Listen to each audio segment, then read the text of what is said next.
Now students, मैंने आपको बताया कि मैंने कुछ क्वेश्चंस जो मिसलिनियस 2A से चुने हुए हैं। मैंने आपको कहा जो डिफ़िकल्ट क्वेश्चंस है, तो उसी में से एक क्वेश्चन और है, क्वेश्चन नंबर 10 आपका। If A is equal to 4 5 2 1 then show that A inverse is equal to 1/6 A minus 5 I। It means if A is equal to 4 5 2 1, अगर A 4 5 2 1 दिया है तो आपको शो करना है कि A का जो इन्वर्स है वो 1/6 टाइम्स A माइनस 5 I है। ये आपको शो करना है। तो A लेते हैं, A इज इक्वल 4 2 5 1। सबसे पहले इन्वर्स फाइंड करना पड़ेगा, तो डिटर्मिनेंट ऑफ A फाइंड करेंगे तो 4 माइनस 10, 4 1 ज़ा 4, 2 5 ज़ा 10, -6, और -6 is not equal to 0, therefore A inverse exist. इसका मतलब A इनवर्स एग्जिस्ट हो गया। कंसीडर करेंगे by definition of inverse A into A inverse is equal to I। तो 4 5 2 1 A इनवर्स 1 0 0 1। इस स्टेप से आप बहुत ज़्यादा फैमिलियर हो, क्योंकि बार बार लिखना पड़ता है आपको और कई बार लिखे हो आप। देन इसके बाद का जो टास्क है वो हमारा है एलिमेंट्री ट्रांसफॉर्मेशन। अगेन मैं कह रहा हूँ कि यहाँ पर भी, इस क्वेश्चन में भी आप यहाँ पे A inverse by adjoint method find कर सकते थे, लेकिन वो मेथड बहुत लेंदी हो जाता है, बहुत ज़्यादा लिखना होता है उसमें। उससे बेटर है कि एलिमेंट्री ट्रांसफॉर्मेशन मेथड, जिससे कि आपका टाइम बचेगा। अगर आपको प्रॉपर कैलकुलेशन आ रहा है तो प्रॉपर कैलकुलेशन का मतलब है कि यहाँ पे मैं ये नहीं कह रहा हूँ कि एडिशन सब्ट्रैक्शन, यहाँ पे कंसंट्रेशन की बात हो रही है कि अगर आप कंसंट्रेट हैं तो आप addition subtraction multiplication plus minus ये सब ध्यान में रखेंगे। तो आपने मैट्रिक्स ले लिया, A into A inverse value put कर दिया 4 5 2 1, A इनवर्स 1 0 0 1। तो अब हमारा जो टास्क है वो क्या है कि यहाँ पे 4 की जगह पे 1 होना चाहिए, ठीक है। 1 के नीचे 0 होना चाहिए।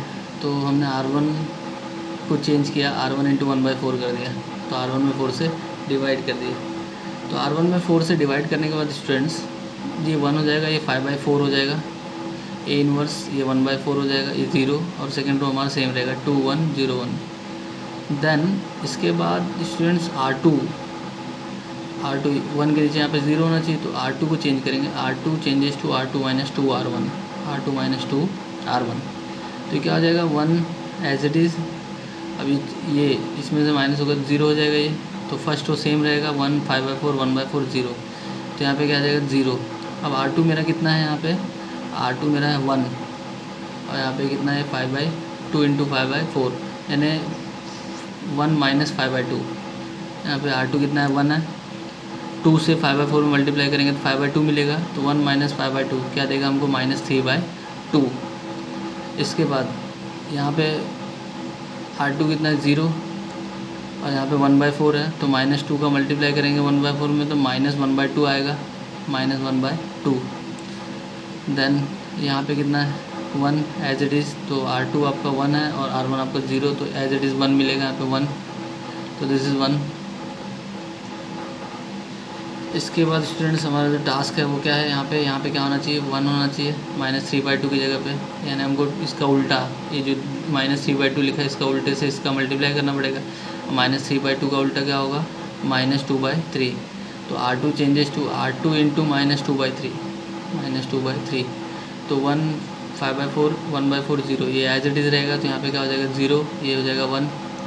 अब यहाँ पे देखो स्टूडेंट्स -1/2 और 2/3 का मल्टीप्लाई होगा जब, -1/2 और -2/3 का, तो 2 2 कैंसिल आउट हो जाएगा, माइनस माइनस प्लस हो जाएगा, बचेगा क्या 1/3, और -2/3 का इस 1 में मल्टीप्लाई होगा तो क्या आएगा यहाँ पे -2/3। अब हमारा जो नेक्स्ट टारगेट है स्टूडेंट्स वो क्या है कि R1 बदलेगा, इस 5/4 को 0 बनाना है, तो R1 चेंजेस टू इस 5/4 को क्या बनाना 0, तो R1 changes to R1 minus 5/4 R2, R1 changes to R1 minus 5/4 R2। तो 5/4 R2 इसलिए क्यों, क्योंकि 5/4 में से 5/4 को माइनस करेंगे तभी ये क्या होगा 0, और किसका यूज़ करना हमको, ये इस 1 का, इसके नीचे वाले 1 का। तो इसके बाद स्टूडेंट हमको मिल जाएगा 1 0 0 1 A inverse is equal to -1/6 5/6 1/3 -2/3, ये हमको मिल जाएगा। इसका मतलब स्टूडेंट्स हमको यहाँ पे अगर 1/6 कॉमन निकालूँ तो 1/6 बाहर आ गया, तो यहाँ पे बचेगा क्या -1, यहाँ पे बचेगा क्या 5, यहाँ पे 1/6 बाहर निकालना है, 1/6 अगर बाहर निकालें तो यहाँ पे बचेगा क्या, तो यहाँ पे बचेगा 2, यहाँ पे क्या बचेगा स्टूडेंट्स 2 बचेगा। तो 1/6 बाहर निकलता है, यहाँ पे आ गया 2, यहाँ पे -2/3 है। तो अगर मैं 1/6 यहाँ से कॉमन निकालूँ तो -2 तो रहेगा ही, उसके साथ साथ एक 2 और आएगा तो -4, यहाँ पे क्या आएगा -4 बच जाएगा स्टूडेंट्स। तो ए इनवर्स का वैल्यू मिल जाएगा 1/6 -1 5 2 -4, ये हमारा इक्वेशन 1 हो गया। देन इसके बाद स्टूडेंट नाउ 1/6 a -5 आए, इसको कंसिडर करते हैं। तो 1/6 a क्या है मेरा 4 5 2 1 -5 एज इट इज़ i क्या है 1 0 0 1। तो i मेरा 1 0 0 1 है, कैसे पता चला, क्योंकि a जो है 2x2 मैट्रिक्स है, तो आइडेंटिटी मैट्रिक्स भी 2x2 ही लेना पड़ेगा हमको। तो 1/6 4 5 2 1, अब इस 5 का मल्टीप्लाई करेंगे तो 5 1 ज़ा 5, 0 के साथ 0 हो जाएगा, तो ये टर्म मिल जाएंगे हमको। तो अब यहाँ पे 4 - 5, तो क्या मिल जाएगा मुझे यहाँ पे 4 - 5 क्या मिल जाएगा, यहाँ पे -1 5 - 0 5 2 - 0 2 1 - 5 - 4। अब देखो आप स्टूडेंट्स 1/6 - 1 1/6 - 1 1/6 - 1 5 2 - 4, ये इक्वेशन 2 है।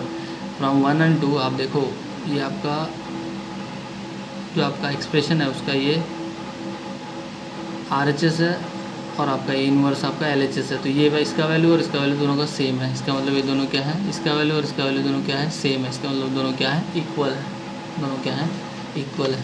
तो ये आपका क्वेश्चन नंबर 10 था स्टूडेंट्स, आपके मिसलिनियस 2A का, सेकेंड मिसलिनियस का ये क्वेश्चन नंबर 10 था। Again I requested to everyone, please आप कंसंट्रेट होइए, आप बिना कोई काम किए आप सिर्फ और सिर्फ अगर कोई एलिमेंट्री ट्रांसफॉर्मेशन के क्वेश्चन सॉल्व करना तो उसको सॉल्व कीजिए। ये बहुत आसान है, इसमें किसी प्रकार का कोई लॉजिकल साइंस नहीं है, रीजनिंग साइंस नहीं है कि आपको बहुत सोचना है कि क्या होगा कैसे होगा। आपको सिर्फ और सिर्फ देखना है एलिमेंट, आपको आइडेंटिटी मैट्रिक्स बनाना है हर बार, कभी अपर ट्रायंगुलर मैट्रिक्स बनाना है, कभी लोअर ट्रायंगुलर मैट्रिक्स बनाना है, तो उस पर ध्यान देना है। तो ये आपके क्वेश्चन नंबर 10 है। आप जितना ज़्यादा क्वेश्चन सॉल्व करेंगे उतना ज़्यादा ये आपको अच्छा लगने लगेगा, क्योंकि ये क्वेश्चन ये चैप्टर जो है पहला चैप्टर है और ये लास्ट में जाते जाते धुंधला ना हो जाए, उसके लिए आपको इसकी प्रैक्टिस ज़रूरी है। तो आप इसका प्रैक्टिस कीजिए, तो आपका ये क्वेश्चन नंबर 10 ख़त्म हुआ।